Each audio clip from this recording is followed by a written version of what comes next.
Hey, what's up everybody? My name's Elijah and I'm here with another episode on Diamondfire, and today we're going to be doing the first little episode in a tutorial series that I'm going to be doing on Diamondfire. So today we're going to be going over a door unlock system where you right click the right pattern and it unlocks the door. If you don't, then it fails and you have to retry. So let's quickly go ahead and let's see. Oh, what did I set my passcode to? I don't remember exactly. Let's see. Was it yellow, red, blue? No. Yellow, blue, red, yellow? Ooh, no, wait. Oh, I think it was blue, red, yellow, green. Yes. Okay. Oh, I better get inside. And then, yep, the door closed on me. Perfect. No one else can get inside. Only I know how. Do I want to get back out again? I could if I wanted to, but I kind of like the door closed. You know what? Fine. Oh, wait, what was my password again? Blue, red, yellow, green. Yep. And let's go ahead and get back outside. Perfect. And the door should close behind me. Yep. Perfect. Alright, either way, guys, thank you for watching my amazing acting skills there. That was totally how I would normally go through a door. So this is going to be a system here. It's going to, whenever you click, plays a little sound effect as you just heard. And then if you get the right sequence, it says win. It plays a little sound effect that sounds like epicness, and then it closes the door, which also plays a sound effect when it closes, and you can go back through and whatnot. And yeah, if you fail, boom, it says a little sound effect and it says you lose. Cool. Now let's go back. Nope, this is already coded. Now let's go to the past Elijah who was coding this game, and it did epic. So yeah, enjoy. Alright, so let's go ahead and get started here. So what we're going to need is a player event. We're going to need a set variable. And we're also going to get, or let's just start with that. So let's do a player event, plot and server events, and player join game. So this will run whenever the player joins the game. And let's go ahead and select what combination we want to win. So let's go with blue, then they need to click on red, then yellow, and then lime. Perfect. So now what we need to do, we need to create a list. And this list is going to represent the winning order, basically. So let's go ahead and say list manipulation and then create list. Now let's go ahead and go into our variables. Let's grab some dynamic variables and let's name them by typing in chat. Let's name it win. Perfect. Now let's go ahead and do that. And let's put our items in the order in which we want the winning sequence to be. So now we have a variable that represents the win. So now what we need to do is detect when a player right clicks. So when a player right clicks, let's go ahead and say player event, click events, and right click. So now what we're going to need to do is make sure that they are looking at one of those blocks. So let's start with a if player, and let's go ahead and get if player, and then let's go to location conditions is looking at block. Now let's grab all 4 of these blocks in no particular order. And let's just throw them all into this chest. And what this will do is whenever the player right clicks, it will detect if they're looking at one of those blocks. So now all we have to do is, if they are looking at one of those blocks, add it to a list. And this list is going to be a new dynamic variable. And it's going to be called %player, which will get the name of the player. And we'll do current, or let's just do order, %player order. So let's go ahead and go to our set variable, list manipulation, and we're going to do append value. And then so what you need to do for append value is put the list in which you want to modify in, so %player order, and then we need to put a variable in there, which will be the item, the block that they clicked. So what we're going to do is get a game value. We're going to want to go into game values, and we're going to want to go to informational values, I mean not informational values, event values, and then event block location. So that's going to get the location that they clicked, but it's not going to get the type of block. So what we need to do is what I did right there, if you didn't see, to get more space in between here, I just shift and then right clicked right here, and that brought up a little gap right here, which I will place another set variable in and do game value actions set to block type at location. So it will get the block type at a certain location, as you can see there. So let's go ahead and put in the event block location on the second thing there, and then let's go ahead and grab another variable, and let's name this one clicked block, or whatever you want to name it. And what we're going to do is we're going to hold down shift and we're going to right click on it twice while we're holding it. And what this will do, it will set it to a local variable. So basically what that means is it will only be it'll only be specific to this one time. So it won't like set for the whole game, it will set for this one event. If that makes any sense, I hope it does. So let's go ahead and set that there. So we're setting the material. And we're going to go ahead and go down here and set it to the item, because that's what we're using here is the item. We're going to want to get the block type item. So make sure you click that twice and then it will get the item. So now we should be able to just append the clicked block to the list. So we have %player order and then we're appending clicked block. Now, excuse me. Now what we're going to need to do is test if the player is on their fourth click. So what you can do, you can get a list length. So we can go ahead and do another set variable, go into list manipulation, and then we're going to want to get the length. It's this little bookshelf right here. It says get list length, and it takes a dynamic variable, which is the variable you want to set it to, and then a list. So let's get another variable out, and let's call this one a list length, or whatever you want to call it. And then once again, you want to hold down shift, and you want to right click twice to set it to a local variable. If you hover over it, it will say local. Now let's go ahead and put that in there, and then let's get our list, and which is %player order right there. So now we'll get the list length of %player order. Now you're going to need your if variable, which is the obsidian. Excuse me. Now we're going to go ahead and say if variable list length equals, you can type /num to get a number variable, space 4. Put it in there. All right, and so what this will do is test if the list length is equal to 4. Now, if it is equal to 4, we know that they've clicked 4 times, therefore we're going to want to do some things.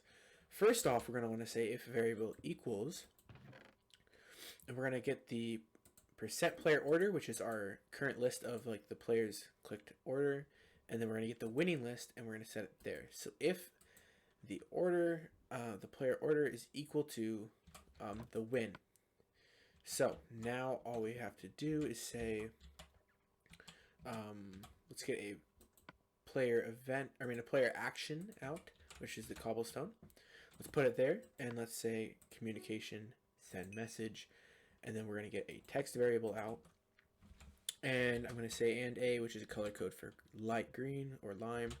And I'm going to say win, exclamation point. And this will represent the fact that they've gotten the right code and they've won. But if they lose, what we're going to want to do is reset the variable for their list. So let's go ahead and go here. And let's go ahead and say list manipulation, create list. And we're going to go ahead and say player order. So what this is going to do is it's going to reset their player order. And then also what we're going to want to do is send a player action, communication, send message. And this time let's get another text variable, but let's say lose or loss. Or you lose. Boom. Let's send them a message. And there we go. Now the only thing is it's going to detect that they have won, and it's going to do this. But then it's going to move on past the brackets and do this still. So what we need to do is get a control out, and then we put it right in here, and let's say click on it, and let's say all you want to do is go ahead and click end thread. Boom. So what that will do is it will stop doing any code past it. So it'll stop right here, and that will be the end. It will only have ran this stuff. So now all we have to do is go ahead and I believe we should be able to just test it out real quick. So one other thing I'm going to do actually is go ahead and send, every time they right click, let's just go ahead and for testing purposes, let's send them an action bar let's just send them a message, and then player order. So let's go ahead and say play. So let's go ahead and I don't actually remember what the winning combination was, but if I remember correctly, it was like that, that, that. And as you can see here, it's sending the right message. That's the order we've clicked. And that, nope, I've lost. Oof, that sucks. Let me just cheat real quick. Let's see. It was light blue, red, yellow, lime. Light blue, red, yellow, lime. Okay. So light blue, red, yellow, and lime. And it says win. Yay, I won. Epic. Now, let's do a few other things here. I'm going to get rid of my testing message because that's unnecessary. And then also, the point of the game was to open the door, and even though that's not part of lists, I am going to just show you real quick. So I'm going to use that shift and then right click on the stone to insert a gap. And let's go ahead and put a game action down, block manipulation, and set block.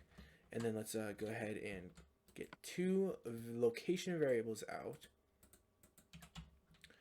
And let's go from this location to this location. So this is like a region, right? Okay, so if you don't specify a block, it'll just set it to air. So let's go ahead and do that. And what it should do is, if I remember correctly, it's that, and that. It says win, and then this door is open, and I can go through. And then you can always set up something that will detect if they've walked through, and it'll close behind them. But for now, it's a working system. You know, you can... oh, I've lost that time because I accidentally clicked yellow. Oh, wait, no, I forgot I already beat it, so... Yeah. Either way. So... Okay, so if you want them to be able to... One thing I forgot. If you want them to be able to do it again even after they win, you're going to want to also, before this control ends, so we're going to insert another gap, and we're going to do set variable create list, and then we're going to want to go ahead and create the order. So that will basically just make it blank, right? So now it will be blank, and I'm not setting the iron when they join the game, so I'm just going to manually put the iron down, the block of iron, slash play, oops, slash play. Let's go with there, and there.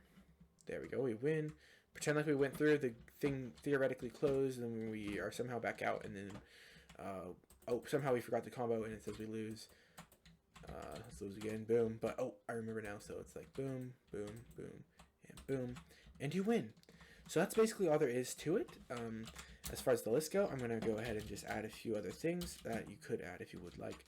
So let's go ahead and right click right here to insert a gap. Let's go ahead and put a player action down, communication, and play sound effect. Let's go to our variables and let's grab this sound effect, which is the Nautilus shell. Right click on that, and then we can look through here, find a sound effect you want. I'm going to go with block sounds, and then I'm going to go to note block sounds, and then you can right click stuff to like test the sounds, right? So yeah, I like that sound. So whenever they click on something, let's go ahead and play that sound. And then we're also going to want a sound effect for when they win, because that's also cool. So let's insert a gap there. Communication, play sound effect. Let's go ahead and find a sound effect that we like. Okay, we're just going to go with another notebook sound then, because I don't know.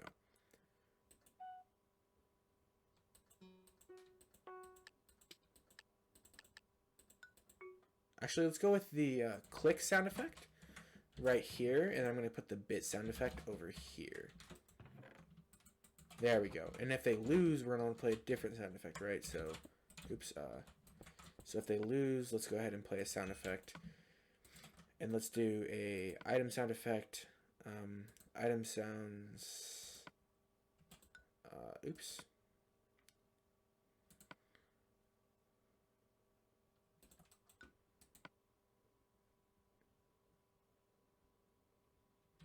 You know what? We're going to go with another note block sound. And let's go with... let's go with the bass. Right? Yep. So let's go ahead and go like that. And now we have a few little sound effects going. Let's go into play. Alright. So let's right click. Every time I right click, it's doing that. And then so now, let's right click with the right combination. And you hear the little sound effect, and the door would have theoretically opened.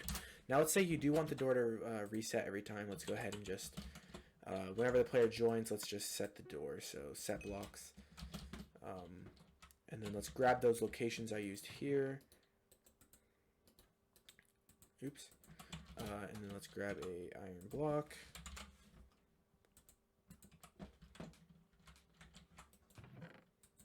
Oops. An iron block right here, and then let's put those two locations so whenever I join, it'll set properly. So now I can open the door. Cool. and then I can walk through, but nothing closes. So we'll fix that in just a second, but let's add one more thing.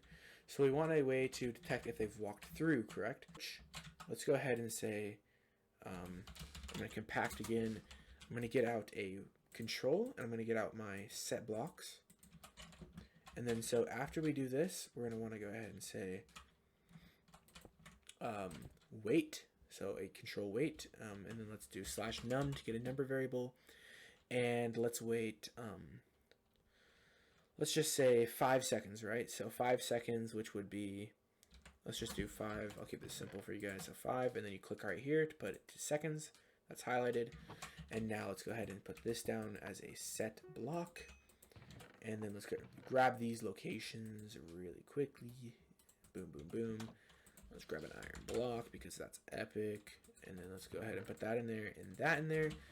So now we have a sound effect for, oh my gosh, this has a sound effect when that happens. Let's go ahead and grab a player action and let's add a sound effect for when the door closes back up again. Play sound effect, block sound effects, and let's try to find an anvil, if that's somewhere. Anvil land. Perfect. So let's play. Let's open the gate up. So boom, boom. Okay, I did it wrong, so we're gonna lose. Boom, boom, boom, and boom. So let's get through quickly. Boom! It closes. So that's a pretty cool little door system there. So boom, boom, boom, boom. It opens. Oh, sorry. It opens and then